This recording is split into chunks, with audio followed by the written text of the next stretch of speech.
Trump takut mati. Sementara 30 pemimpin mengadakan pertemuan rahasia tentang masa depan NATO. Kedua berita itu meledak bersamaan karena mengungkapkan krisis brutal terhadap Presiden Trump. Kita akan mengumpulkan lebih dari $1 triliun per tahun untuk pertahanan. Bisa terlihat rasa hormat dan kasih sayang di ruangan itu. Cinta yang nyata untuk negara kita. Saya tidak ingin mengatakan itu untuk diri saya sendiri, agar tidak terkesan sombong. Tapi mereka merasakannya. Apakah mereka suka dengan pekerjaan yang saya lakukan? Mereka bilang, "Pak, kami mencintai Anda." Ada persatuan total di ruangan itu. Dia berbicara secara terbuka tentang kemungkinan dibunuh oleh Iran. Dia mengatakan bahwa namanya muncul dalam daftar target. Dia mengakui bahwa dia beruntung sampai sekarang dan menyatakan bahwa keberuntungan itu mungkin tidak akan bertahan lama. Beberapa jam kemudian informasi baru menunjukkan bahwa Israel telah mengirim peringatan kepada Amerika Serikat tentang kemungkinan rencana Iran untuk membunuhnya. Dan bahwa keamanan kepresidenan memutuskan untuk mengganti pesawat baru yang biasa digunakan oleh Trump dengan pesawat lama. Pada saat yang sama, Wall Street Journal mengungkapkan bahwa hampir 30 pemimpin Eropa telah mengurung diri selama sekitar 5 jam di markas Dewan Eropa di Brussel, tanpa ponsel, kamera, atau penasihat untuk mendiskusikan bagaimana mengurangi ketergantungan pada Amerika Serikat. Pertemuan itu terjadi pada minggu ketiga bulan Januari, setelah ancaman Trump tentang Greenland. Tetapi baru terungkap ke publik tepat ketika KTT NATO memperlihatkan pertengkaran baru dengan Spanyol, Denmark, dan sekutu lainnya. Ancaman apa yang membuat Trump berbicara tentang kematiannya sendiri? Mengapa hampir 30 pemimpin memutuskan untuk berbicara tanpa ponsel? Bagaimana perpecahan ini mengubah masa depan NATO? Saya akan segera menceritakan semuanya kepada Anda.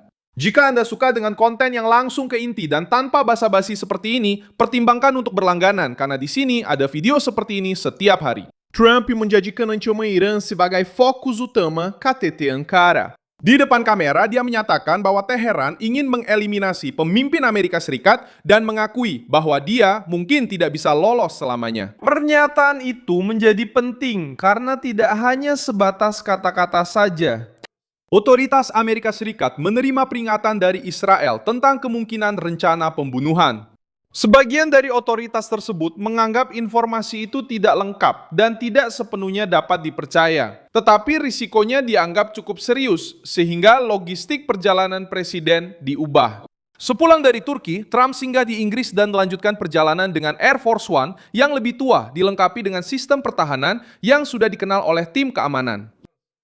Kekhawatiran akan kematian dirinya sendiri muncul bersamaan dengan perintah untuk melakukan pembalasan. Pada 10 Juli, Trump menginformasikan bahwa ia telah memerintahkan respons militer berskala besar jika pemerintah Iran mencoba membunuhnya. Pesan tersebut disusun untuk memperjelas bahwa serangan terhadap presiden akan berdampak langsung pada struktur-struktur Iran. Iran telah berjanji akan membalas dendam sejak kematian Jenderal Qasem Soleimani yang tewas dalam operasi yang disetujui oleh Trump pada tahun 2020. Informasi yang tersedia untuk publik belum membuktikan bahwa rencana baru tersebut sudah siap untuk dijalankan. Namun, pergantian pesawat, peningkatan keamanan, dan perintah yang diberikan oleh Trump menunjukkan bahwa Washington tidak menganggap peringatan itu sebagai propaganda belaka. Sementara Trump berbicara tentang bertahan hidup, Eropa membahas tentang kelangsungan hidup politik. Pertemuan yang diungkapkan oleh Wall Street Journal terjadi hampir tengah malam di Brussel, di markas Dewan Eropa. Para presiden dan perdana menteri diarahkan untuk masuk sendirian. Tidak ada rekaman, kamera, atau ponsel. Debat sudah memasuki jam kelima ketika para pemimpin mulai secara terbuka membahas kemungkinan pemisahan strategis dari Amerika Serikat.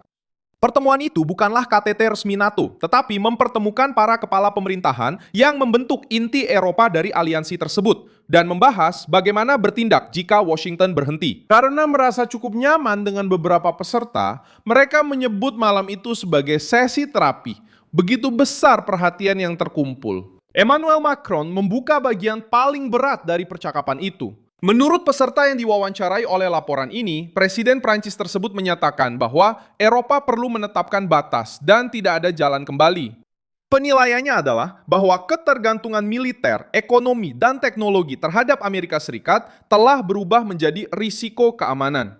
Perdana Menteri Belgia bahkan lebih agresif dan memperingatkan bahwa Eropa bisa menjadi budak yang menyedihkan bagi Washington.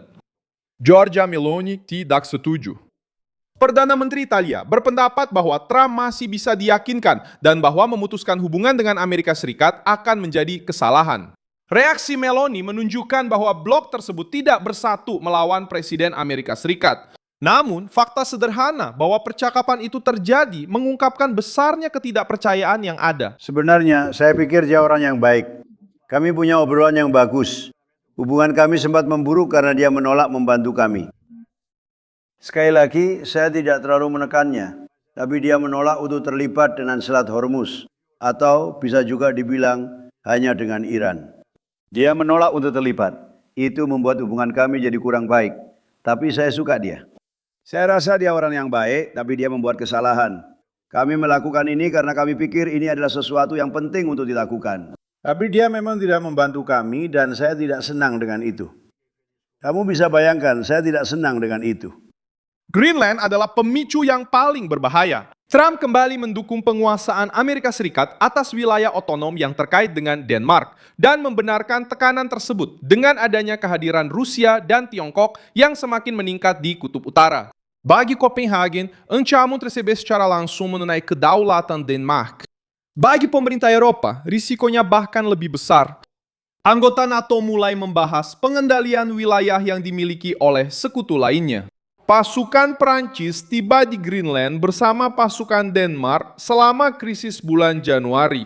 Setelah itu, Mark Rutte berusaha mengubah konfrontasi tersebut menjadi rencana keamanan bersama di Kutub Utara yang disebut Arctic Center dengan partisipasi Amerika Serikat, Kanada, dan sekutu Eropa di kawasan tersebut.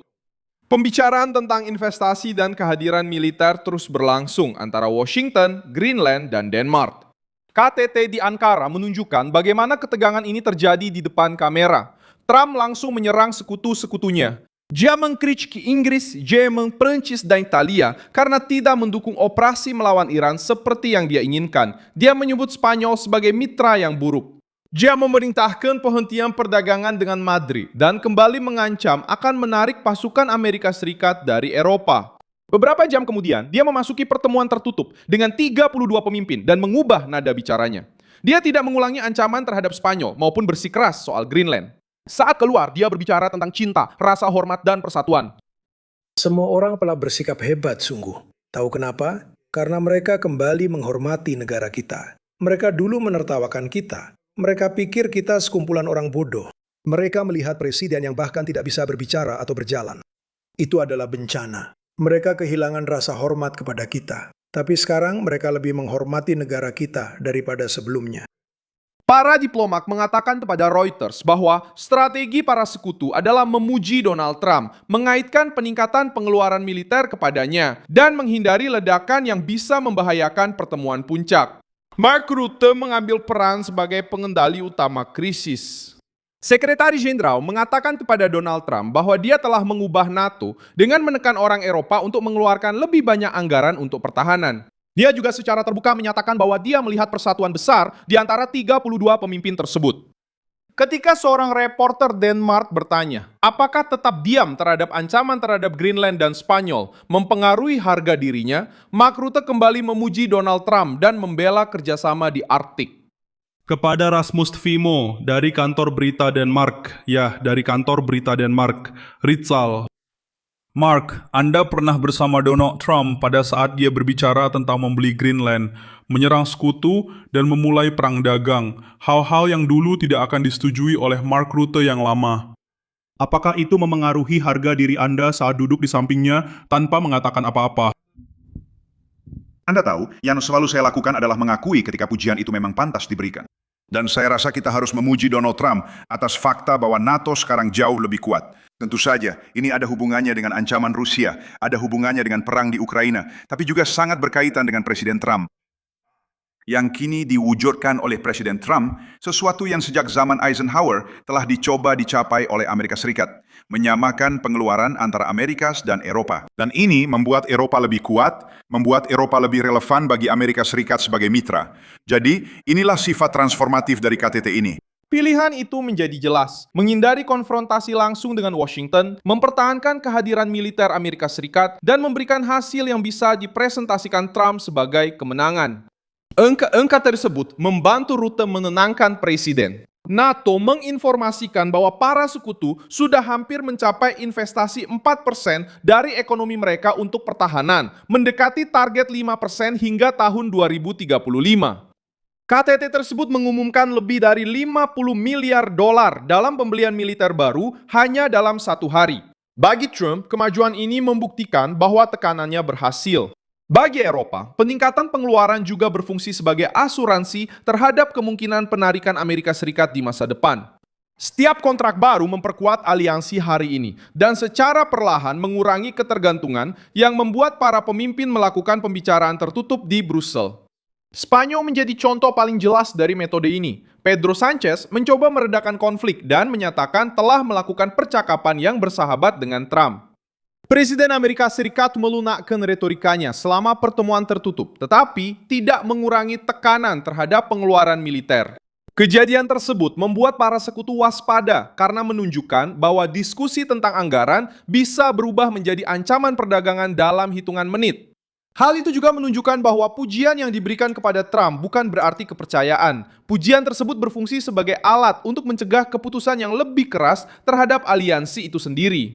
Tahap berikutnya sudah dirancang. NATO akan mengadakan KTT berikutnya di Albania. Sementara rencana Arctic Century terus berjalan dan pembicaraan tentang Greenland masih berlanjut. Eropa meningkatkan produksi militer dan mencari cara agar bisa lebih sedikit bergantung pada Washington tanpa memicu penarikan segera oleh Amerika Serikat. Ujian sekarang adalah mencegah agar perebutan Greenland dan ancaman dari Iran tidak memicu krisis baru sebelum pertemuan tersebut. Jika Trump kembali menggunakan pasukan dan perdagangan sebagai tekanan langsung, pembicaraan tertutup di Brussel bisa menjadi panduan praktis untuk kemandirian Eropa yang lebih cepat. Terima kasih banyak telah menonton video ini sampai selesai. Dukung proyek kami dan berkontribusilah secara finansial melalui kode Pix yang muncul di layar Anda. Kami adalah saluran independen, fokus untuk membuat Anda tetap mendapat informasi yang benar. Kontribusi Anda membantu kami untuk terus bertahan.